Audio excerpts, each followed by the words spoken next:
Jason's come to the Society of Genealogists to meet Jan Worthington, who's used his great-grandmother's birth certificate to trace Jason's Australian roots back as far as possible.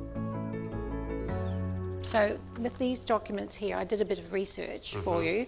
If you have a look at Miriam's birth certificate, you'll see that her father was Robert Campbell Riley, a grazier, and her mother was Anne Isabella Cox.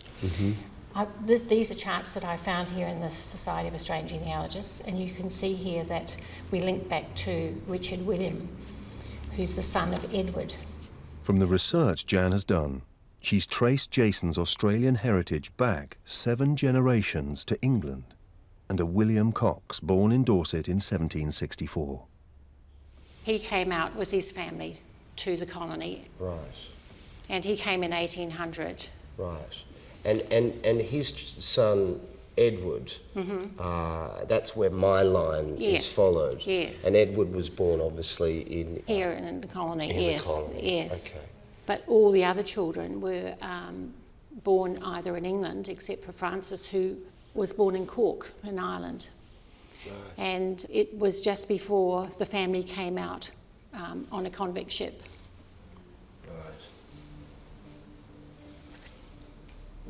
So it has a convict overtones again. Yes, it does. Right. Yes. Wow. Jan has found a first-hand account of William Cox's journey on board the convict ship Minerva, written by the ship's surgeon. Moderate breezes from west-northwest and fine pleasant weather. This morning, Mrs. Cox, wife to the captain commanding the detachment, was taken ill with pains of labour. I'm slightly confused here, because wasn't he a convict, William Cox? You were assuming that. I was assuming that. Yes. But it was actually the captain? Yes. Right. So William Cox was a soldier. Right. Right. And his rank of captain was because he was in charge of the convicts and also the soldiers that were on board that ship.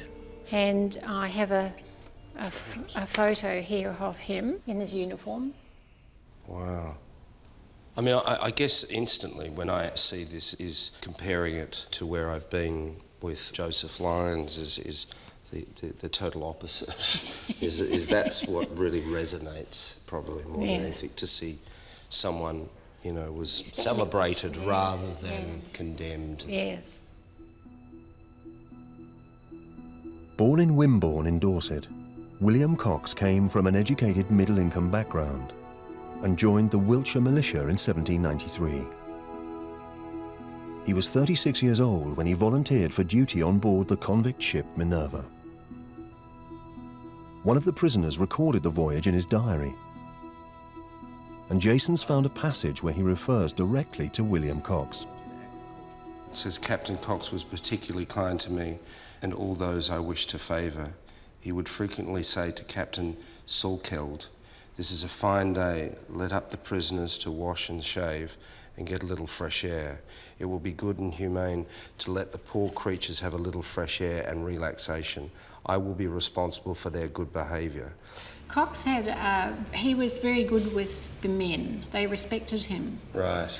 And he respected them. I think it was a two-way thing. He was a very fair man when it came to dealing with other men.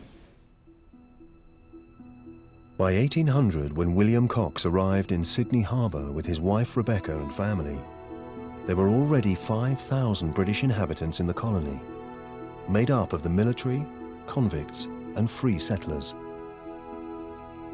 As the colony grew, the settlements spread around Sydney and inland, heading west.